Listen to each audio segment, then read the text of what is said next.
Hi, I'm Dean Alder with the Shambip Tooele Conservation District, and we have acquired this mower as a way to help members in the community and in our district to control brush. And we have had it supplied with a sprayer so that we can spray the brush with a chemical called Tordon, and that will help to have the brush not grow back.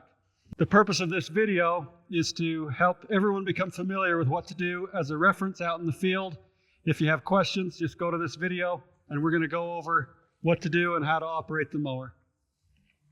So this is one of the most important features. You need to have safety in mind when operating this. A rock or debris can come from the mower up and hit the window, break the window, or worse, injure the operator. So make sure the safety screen is applied right. It just hooks into the 3-point hitch right here and here, and can lower or raise, but it's best just to leave it in one position while operating. And then the mower is going to hook to the drawbar. You need to have at least a 1-inch pin, or I think it goes up to 1 1/8 inches. There's a safety chain right here that can connect to the tractor. And then the PTO is a 540 PTO. And it's got 6 points on it. The manual is right in here, and it tells you the requirements for the PTO. And then the hydraulics. You've got 3 hoses. If a tractor has 3 ports, that's best. They can all work at the same time. We have this disconnected at this moment because we only have 2 ports.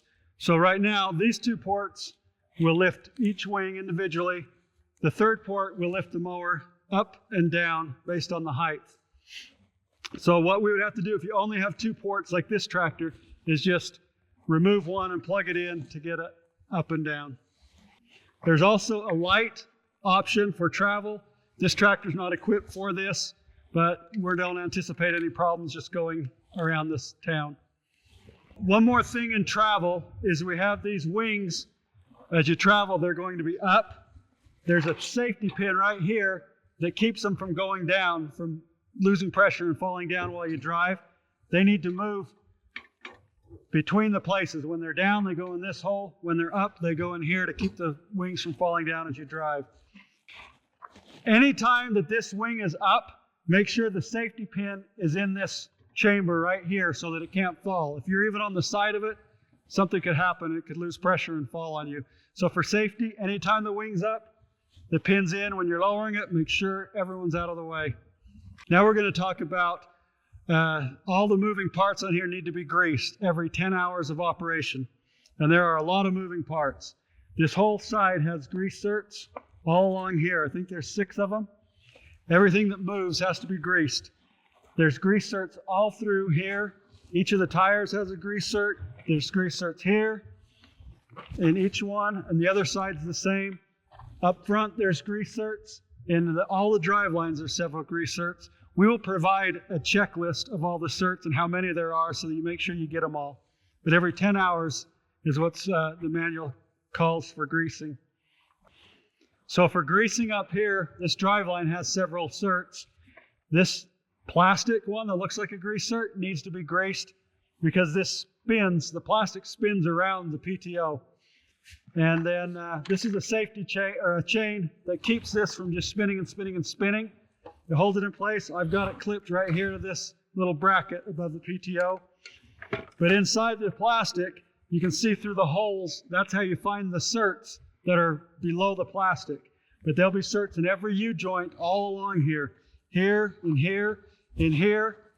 And you just spin the plastic until you can see the zert and get to it.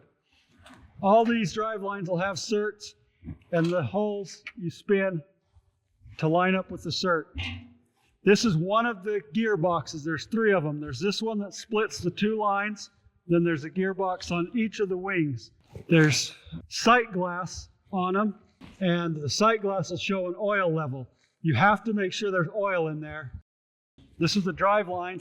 If you cannot find the zert and you have to move the drive line, with this tractor, we have to disconnect the PTO, and then you can get a tool and move it back and forth till the zerks line up with the hole where you can access them with the holes. The Shambip Conservation District has partnered with our good friend Jerry Caldwell from the Tooele County weed specialist. He's been our weed specialist for several years and has really helped the county to eliminate some invasive species. And his department has helped furnish the mower with well, I'll let him explain it. We'll do that again. Jerry, tell us what you did to the mower. This is the wet blade mower we made for this. When you're out doing rabbit brush and sagebrush and you're trying to get rid of it, you have to spray it simultaneously.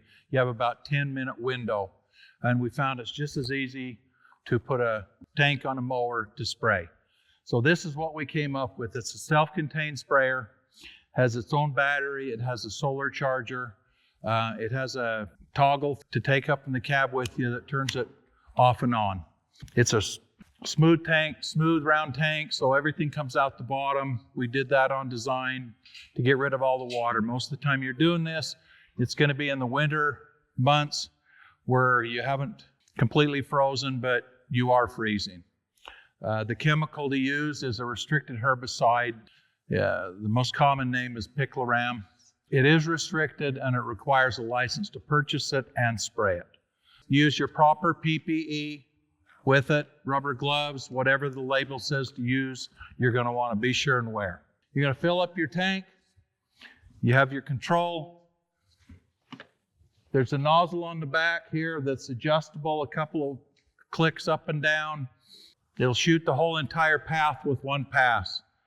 Your time to travel is very important. You have to calibrate to that time.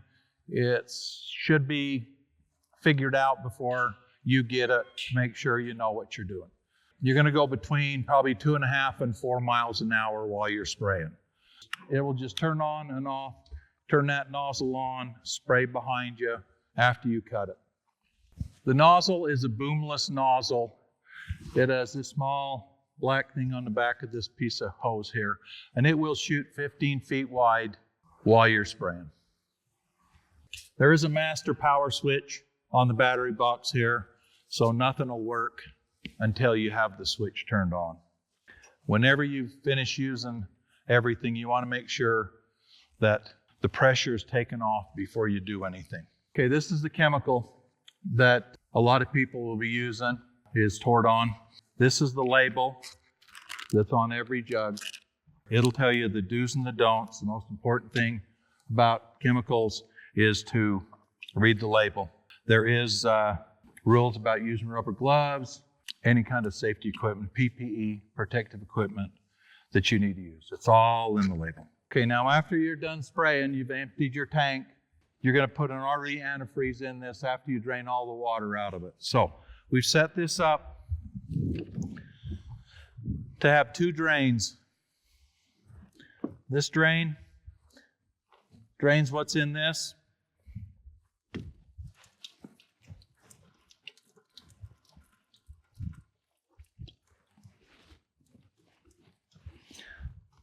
This drain will drain out any sediment left in the bottom of the tank. The filter here, this is a strainer. Has a small amount of liquid left in it. Be sure and wear your rubber gloves. Don't lose the gasket inside.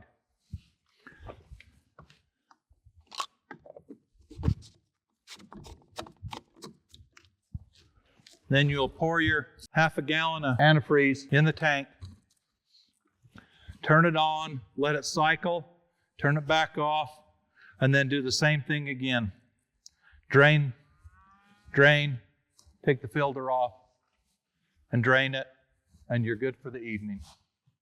After you put your RV antifreeze in it, you're going to want to turn the pump on, send some out the boom, and then turn it off and drain it again. With this solar charger, it's always a good idea at the night or in the evening to lay this panel down and make sure this faces south, pick up the sun to charge the battery. If the battery should happen to go dead, it's going to have to be recharged, which is just a matter of taking the strap off and lifting it off and putting your charger up to it. Okay, with your toggle here that turns your pump off and on, you'll take this and hook it up on your way up and put it in your back window. Make sure it doesn't catch or grab anything that it can be wire tied so it doesn't get caught. Thank you for watching our presentation on how to safely operate and maintain, take care of this mower. The Shambip Conservation District is interested in helping anyone who wants to improve their ground, get rid of brush, and we just really want everyone to be safe, and we want the mower to be taken care of. It's a very expensive asset, so we appreciate that you take time to go over all these points. If you have any questions, contact myself, Dean Alder, 801-550-1722. We will help walk you through this. If you have any questions, feel free to call, because we want the machine to stay in really good operating order. And again, thank you for your participation.